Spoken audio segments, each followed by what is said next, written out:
Greetings everyone. Today at IC Tales we have Aman Singh. Now Aman Singh demands a long introduction because he is a co-founder at Impact ED. He has a taste for coding.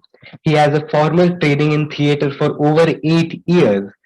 And above all of that, he has also played football at the district level. Aman sir, welcome to IC Tales. Thank you for that introduction, Sparsh. That's really great. Thank you again. Okay, so let's talk about your venture straight up. Impact ED. What is it about, sir?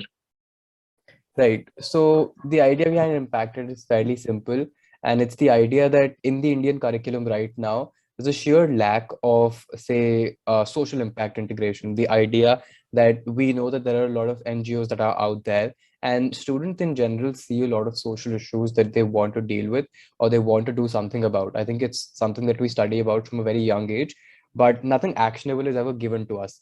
The idea that there's something to be done, but what can you do, or how exactly is it that you can get involved, is a question that none of us get answered till sheer large part of our lives at the moment that we really enter college, or say we enter higher education at any sort of level, is when we really begin asking this question to ourselves and we try and answer it for our own.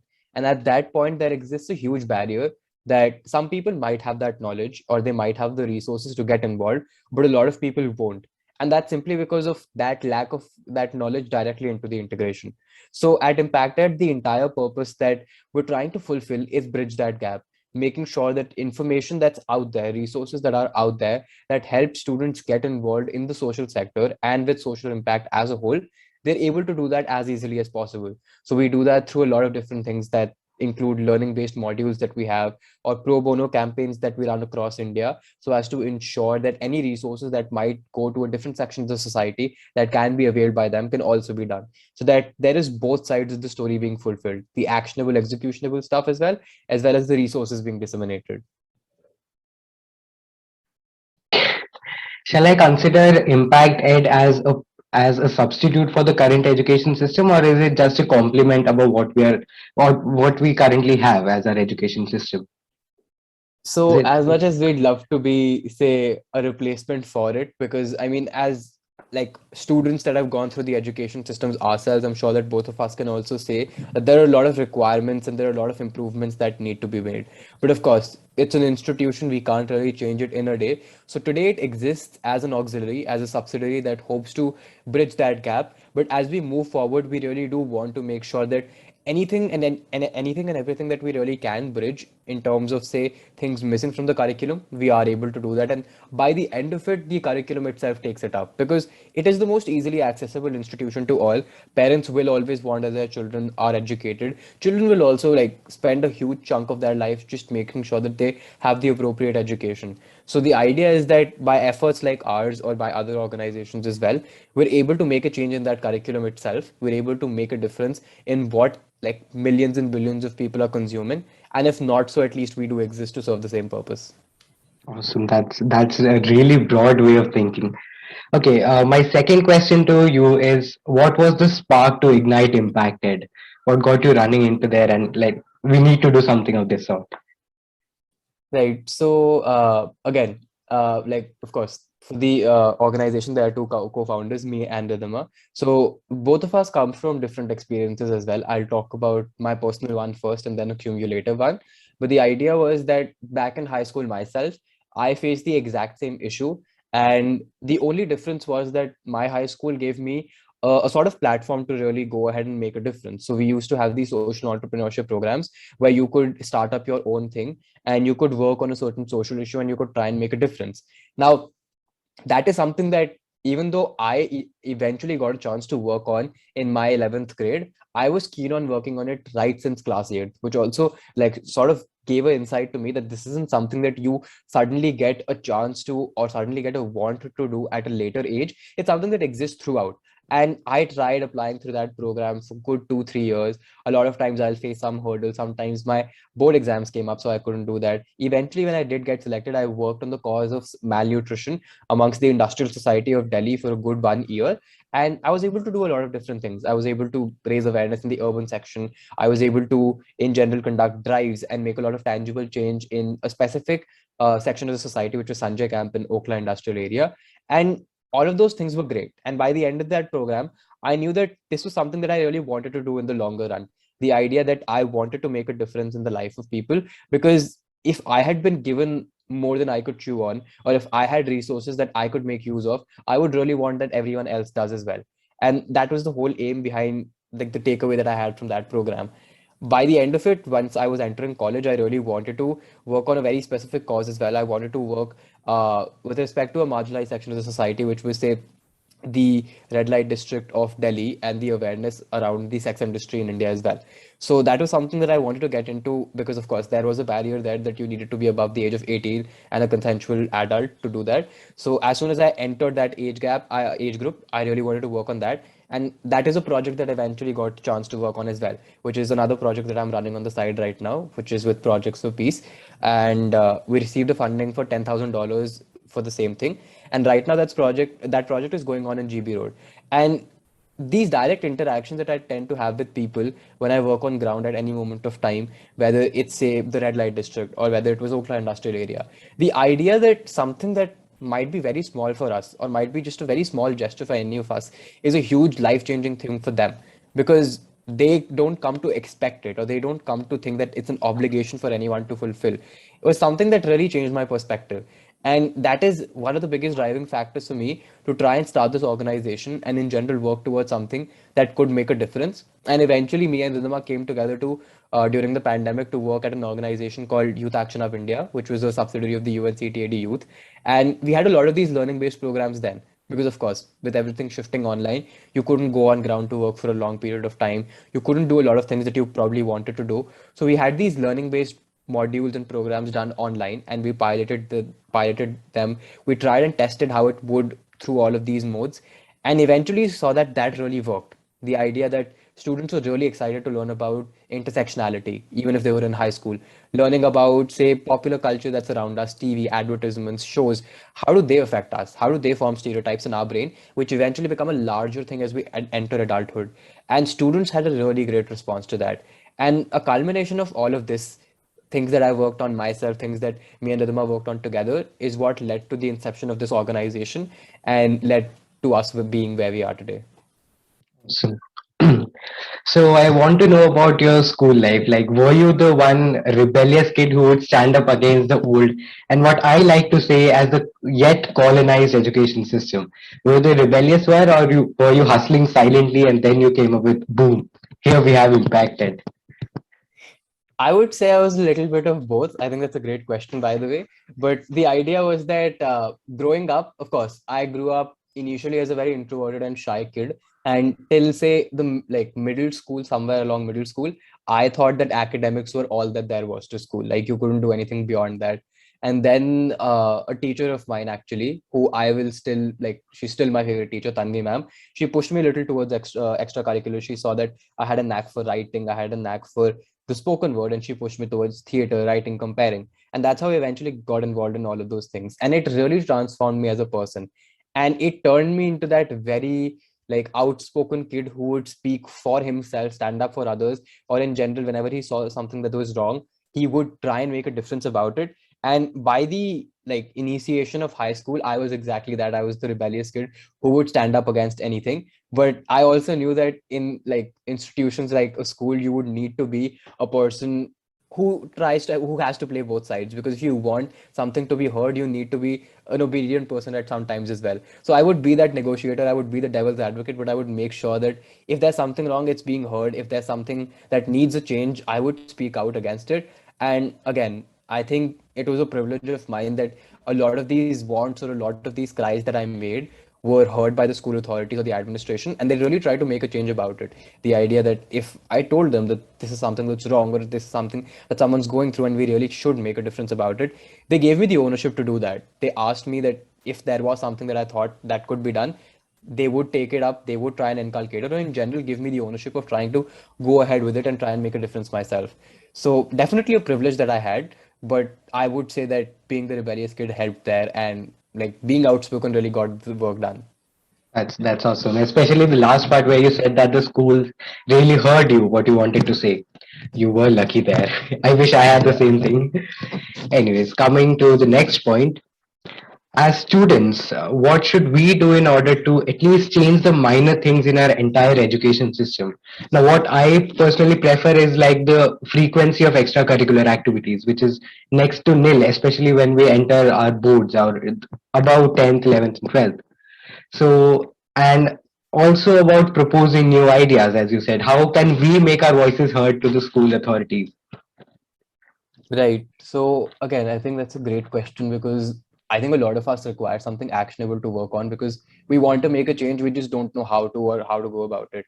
And again, a point that you've brought up that's really great is that frequency of extracurriculars that really gets to like diminish by the end of high school. The idea that you're entering these higher classes and all you need to focus on right now is your academics to get into different universities or like higher educational institutions.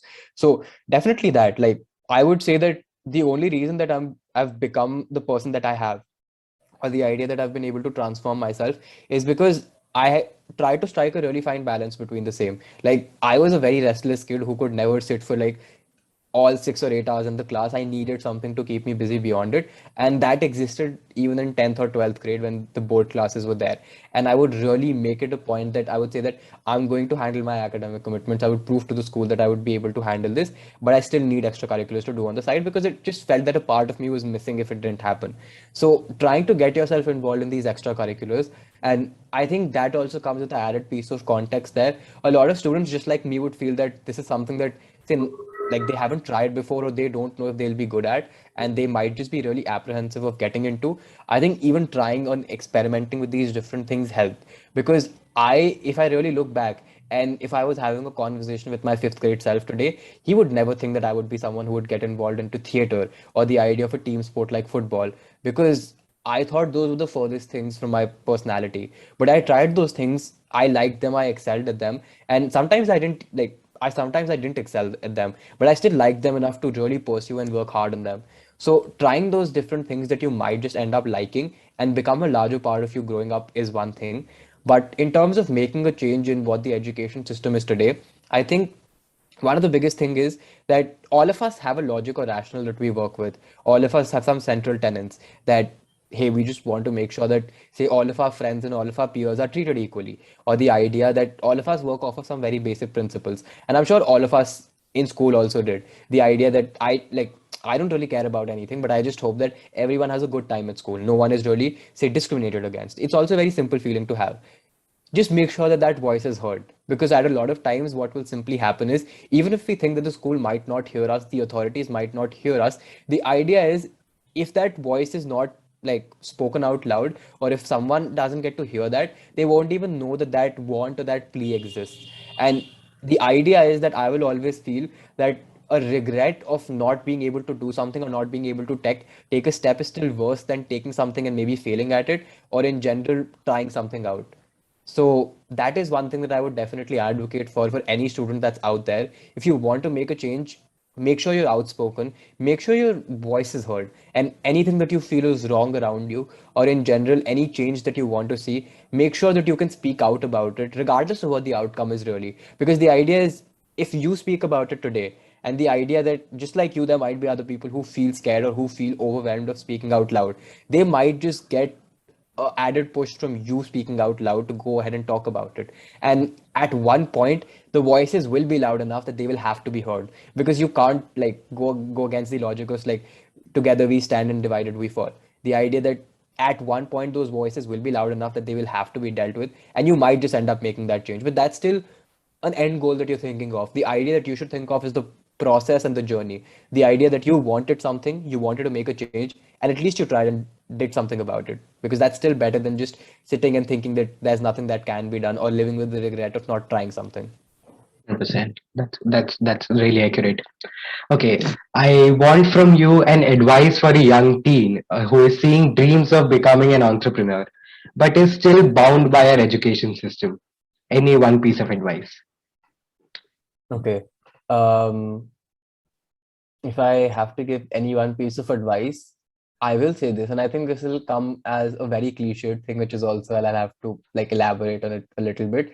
But really, really try to be true to yourself, and in fact, be the truest version of yourself.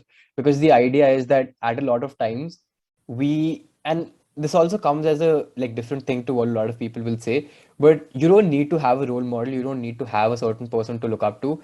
Your role model can be yourself. And I think for this, I'll quote a great speech that I heard as a child that really did move me, which was Matthew McConaughey's acceptance speech at the Oscars when he won the Best Actor award, which was the idea that when his father would ask him, like when he would ask his father rather, who your role model is, he would say that it's me 5 years from today, because that was the man who was able to make it till then, who was able to still stand and make a difference. And that is something that I really took to heart, because the idea is that no other person that you take a look at or really think about is going to be the perfect version of who you want. You're going to have different aspects on their personality that you like, but at the end of the day, you will always feel most comfortable in wanting to be yourself or being true to yourself. And the reason that works wonders is because you will always have a different flavor to add to a conversation. You will always be a different piece to the entire puzzle or the mosaic that the world is. And that is something that can never be replaced. Like today, a lot of us might look up to someone like Elon Musk, or the idea that someone wants to be the next Steve Jobs. They are known for the people that they are because they were the pioneers. They were the first ones in their field, and we remember them for their name. And the idea is that you want to be remembered for who you are. And if you want to be an entrepreneur, the idea is that at a lot of times the curriculum or the education system might bound you by the idea that there is a certain path to be chosen, or there is only a certain path that you can trod to become on your path to greatness, or even just living a fulfilling life. Remember that you will have a mix of things that you want. You might be a science student who wants to get involved into dance. You might be a commerce student who wants to eventually pursue, say, research, or the idea that you might be a humanities student and who wants to do something completely different that is not pertaining to the field. Just use the curriculum and these paths as something that helps you in your journey, that helps you reach where you are, but remain true to yourself and pursue every single thing that you want, and never really stifle that inner passion or voice of yours, because it might just seem to you that it ends up making no difference. Like, what difference will theater make in my life if I don't want to become an actor? Is a question that I really asked myself. Or I'm not going to play for the Indian national team. What's the point of playing football?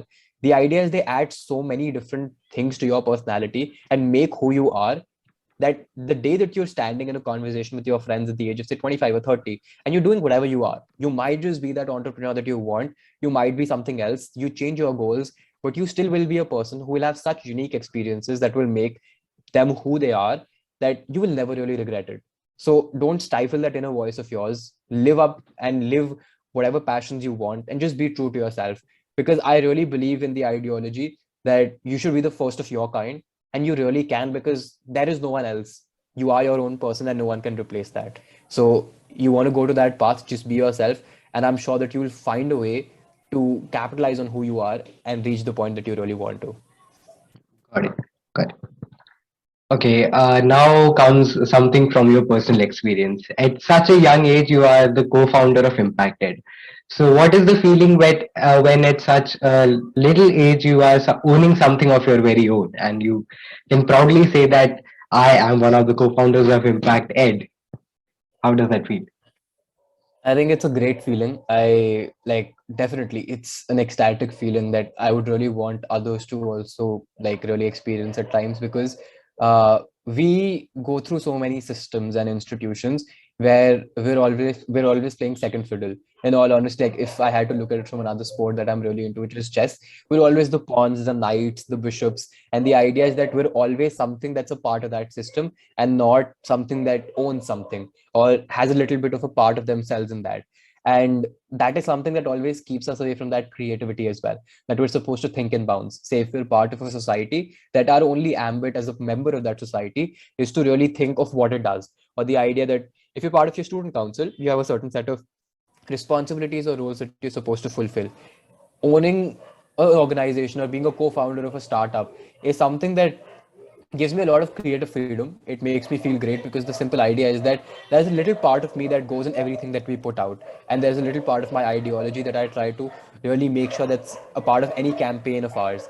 And it's really great to see that materialize very simply, because anything that I talk about, anything that I feel is true. And of course, building on the same thing, I will have some certain principle or certain ethics, morals that I will think are right. And I am trying my best to make sure that they're out there or they're being worked upon. And I think there's no greater joy than thinking of something, making sure in your head that it's right, and executing it and seeing people experience it, because it really shows. Or at times it might just be that you learn something from it and you change your own opinion, but the simple idea of seeing something that you create being executed and implemented is an ecstatic feeling that I really, really do wish that a lot more people to come experience.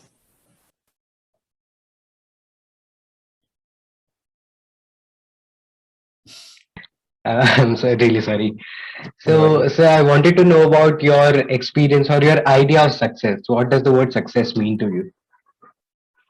I think success to all of us is very subjective. To me, growing up, success was always just living a life of no regrets.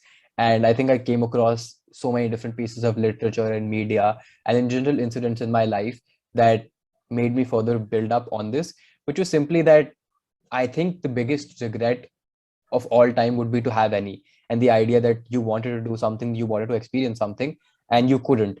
And I think a motto that I ended up living by is that I don't really care even if I have a short life, I would rather live a merry one. And the idea of living a fulfilled life, that it really doesn't matter if I end up living a life till say 70, 80, or 90, as people in the old days would. I wouldn't mind living a life up till 40 or 50 years old, even if I'm able to make a difference and if I'm able to see my vision through. And I think that's the motto that I ended up really going by, because it made me realize that at the end of the day, if I am wherever I am 10 years later and I have no regrets, I think that's a life that I want to live. And that's a life that I will think I lived up to the mark, simply because you will make so many goals, you'll have so many aspirations, and you'll keep changing them as well. Like a simple incident, at the age of 14, I wanted to go to the United States for my higher education. I applied, I got through a lot of universities, but when the pandemic happened, I realized that because of a lot of family commitments that I had, I just couldn't. And the idea was that I made that conscious choice and I had to really change all the plans that I had, because now I'll be pursuing my education in India, or the idea that I would have to change all of the plans that I've been making since the past 5 years. And the goals changed. The end goal still remained the same. But the point was that I still had no regrets. And the idea was that I still thought that all of the things that I wanted to do, I was doing them, and I was fulfilling my responsibilities to myself as a student, as a child, as a friend, anything that it would be. And that is the only reason that I think that right now I can sit down with myself, I can introspect, and I can really think that all of the things that have come from me, or all of the things that I have put out, are good, simply because I can sit down and still have no regrets. And that is something that I really wish to take forward as well for whatever period I will be living my life. That at the end of it, I just don't have any regrets, and a fulfilled life will be, because we'll all have these different tangible things that we'll work towards, a monetary gain, or the idea that we want to lead a sustainable and successful family. And those become a part of the journey. But by the end of it, if you can live a life which has no regrets, if you're able to achieve all those goals, and in general think you did the best you could in every situation, I think that's a life that's really gone to its fruition. So that's my idea of what a utopian, a perfect life would be. Great. And this might just be the last question, but would you like to tell us something about your future plans? A little sneak peek into your future plans. Okay, so of course, not a lot of concrete stuff laid out, but in terms of the future, definitely trying to take Impact Ed to the next level, trying to make it reach newer and greater heights, to the level that right now we might just be known, say, in North India or certain communities or certain metropolitans, taking it pan India, making sure that it's worldwide, making it reach greater and greater heights every day. So that's a very micro goal, and that's like a very specific thing that I want to work towards. But in the larger scheme of things, I'm just trying to make sure that social impact is something that's more and more accessible to every student across the nation, whether it's through Impacted or through any other means of projects that I take up throughout my life. Because Impacted will always be one part. I will probably have a full-time job that I'll be pursuing at all times, but I still want to make sure that at any moment of time, that even the smallest bit of actions that I can take ensure that social impact is being disseminated. Resources are out there, and students have the means to do things that they couldn't do before. The idea that as we grow up, we see that a lot of our juniors are doing things that we never thought were possible at that age. The idea that students now take up internships at 10th grade, when I didn't even know that those are something that you can as a school student, till I started applying to my foreign universities. So just making sure that that information is out there, and every single student can achieve something that they never thought was possible, simply because we keep moving forward and we keep making progress. So by the end of it, in the future plans that I have, whether it's a project like Projects for Peace that is still going on, or Impacted as an organization, these are just things that I'm doing right now, and they'll keep continuing for the years to come. But anything and everything that I take up ensures that all of the younger generations that are to come after me, because I even have a little brother, and I really wish that he could do tens of things that I couldn't at his age. And there'll be people after him who might not be related to me, but they're still related to me in the way that they're students who want to make a difference as well, and who have a requirement for those resources. So ensuring they're out there, ensuring that they have the mode to make a difference, and in general, equipping them with the knowledge and the skills to reach the stage that I have, and of course, go even beyond, so that that growth trajectory keeps continuing. Awesome. So that was all for the interview, sir. It was great having you. Immense amount of knowledge, very deep conversations. It was great. Any closing remarks from your side, sir? Anything for the None really. viewers? I think something that I've also gone through is your pages as well as at IC Tales, and I think it's a great initiative. I think it also really works well in terms of making masses aware of all of the different things that are happening. Because I do feel that a big part in society tends to be media, because anything that we think is very media based. What do we perceive? What we think is right? What is wrong? So the idea that you're able to put out so much information out there, which is otherwise not accessible, or in general as a general person of the mass, I would not have access to. I think it's a great initiative, and kudos to you guys as well. Thank you. Thank you. That means a lot. So that was all for the interview, and we'll meet you real soon with the next one.